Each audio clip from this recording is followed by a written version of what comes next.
오늘 본문을 통해서도 솔로몬 우리에게 여러 가지 복합적인 이야기들을 하고 있습니다. 그렇지만 전체적으로 보았을 때 오늘 본문의 20절 말씀이죠. 사람은 입에서 나오는 열매로 말미암아 배부르게 되나니 곧 그의 입술에서 나는 것으로 말미암아 만족하게 되느니라 라고 하는 말씀이 중요한 핵심 구절이다라고 볼 수 있겠습니다. 따라서 지혜롭다라고 하는 것은 말을 잘하는 것과 관련이 있습니다. 사도 바울, 사도 야고보 누구나 할 것 없이 말에 대한 이야기를 많이 했고, 야고보 사도 역시 야고보서 3장 4절로 8절에 혀는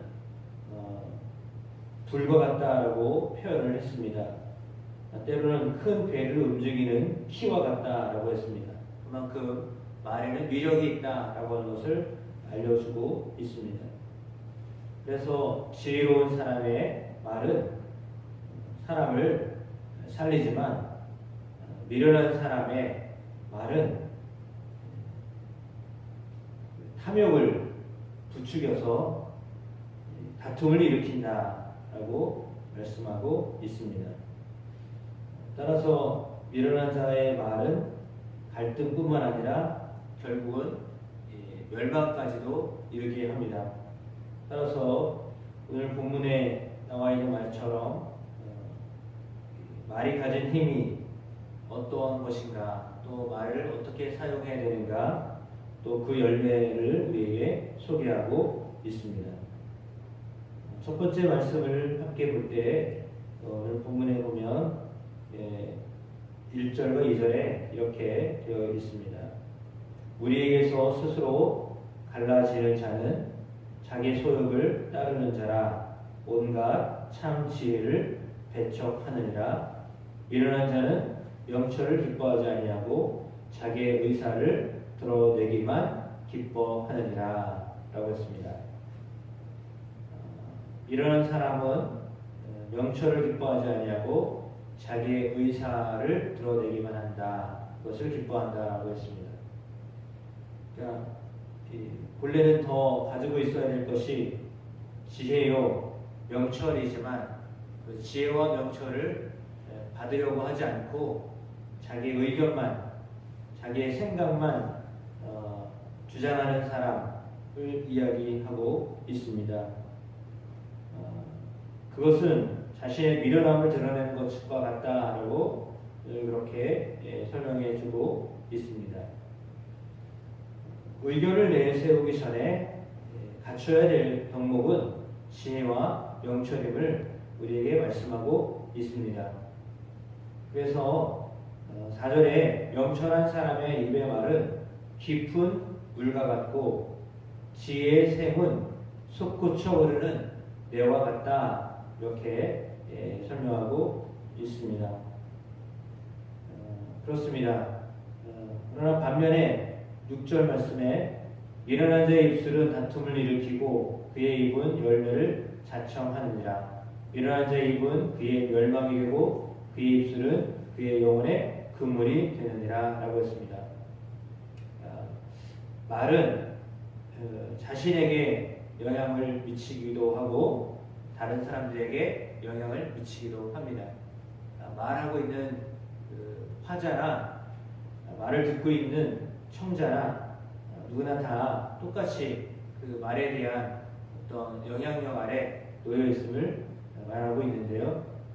미련한 사람은 다툼을 일으키고 그리고 또한 매를 자청한다라고 했습니다.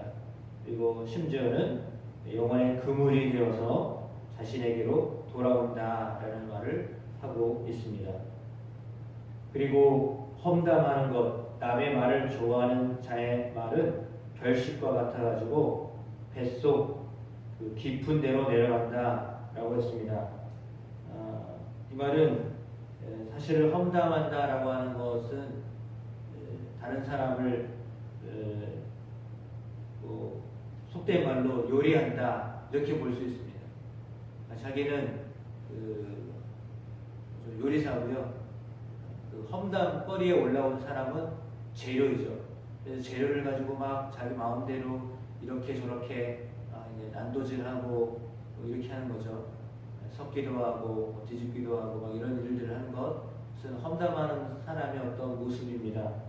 그래서 한편으로 보면 자기는 좀 더 우월하고 험담거리에 올라와 있는 대상자는 좀 낮은 사람이라고 하는 그런 생각으로 하기 때문에 험담을 합니다. 이거는 전염성이 강해가지고 개인 듣는 사람뿐만 아니라 그것을 이제 그런 말들은 이상하게도 빨리 더 퍼집니다. 그러니까 안 좋은 소문은 나쁜 이야기는 이렇게 발이 빠른지 많은 사람들에게 아주 빨리 전염이 됩니다.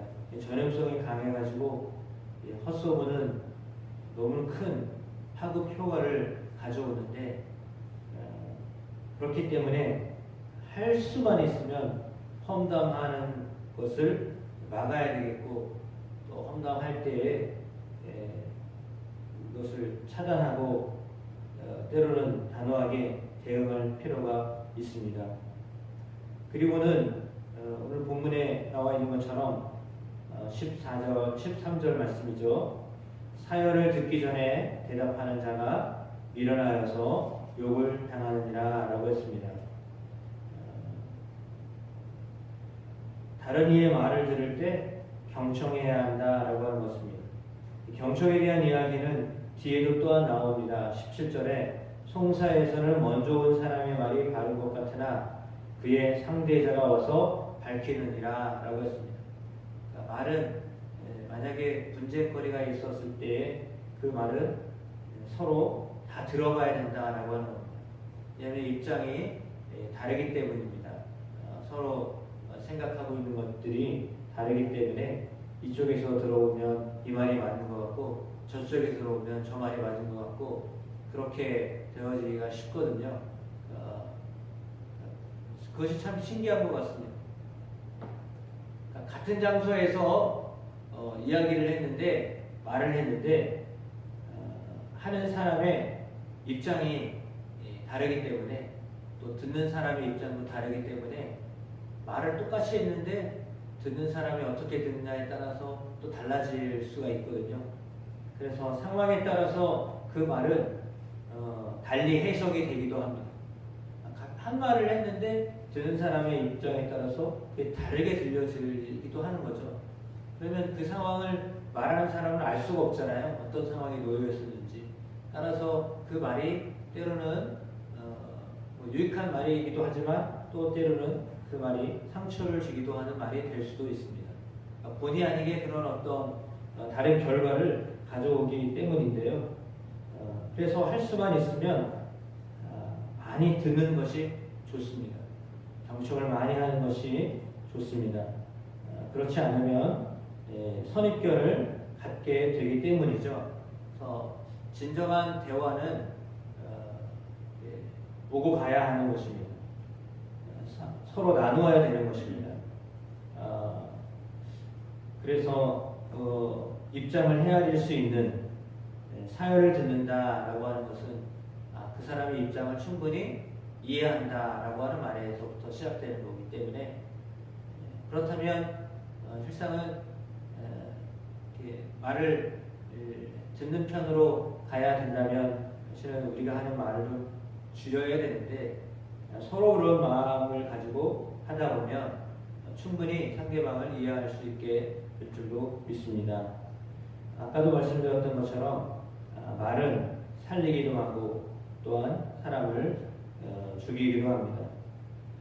그러나 우리가 좋은 말의 열매가 되어서 사람의 만족을 시킬 수 있는 그런 사람들로 하나님이 우리에게 사용하여 주실 줄로 믿습니다. 지혜로운 사람은 삶의 가치와 그 만족을 어디에 두는가 눈에 보이는 물질에 두는 것이 아니라 사람의 관계에 둡니다. 사람과의 관계를 더 귀중하게 여깁니다. 말은 나 자신뿐만 아니라 상대방에게 만족을 줄 수 있기 때문입니다.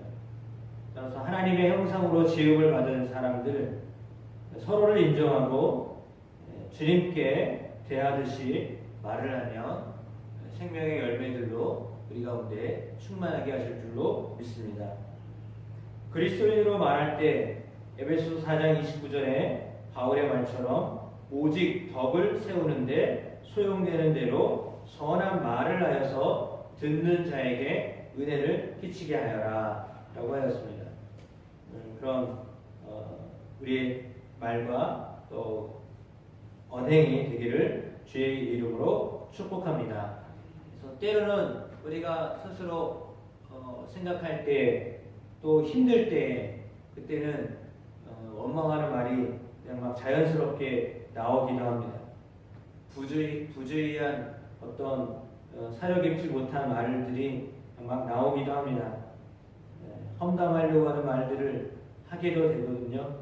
그런데 그때 우리 자신을 돌아보아서 다시금 하나님께서 기뻐하시는 말과 행동을 하게 되는 은혜가 있게 되기를 주님의 이름으로 축복합니다. 그래서 우리의 말이 좋은 열매를 맺어서 서로에게 유익을 끼쳐주는 그런 은혜로운 말들이 되기를 주님의 이름으로 축복합니다.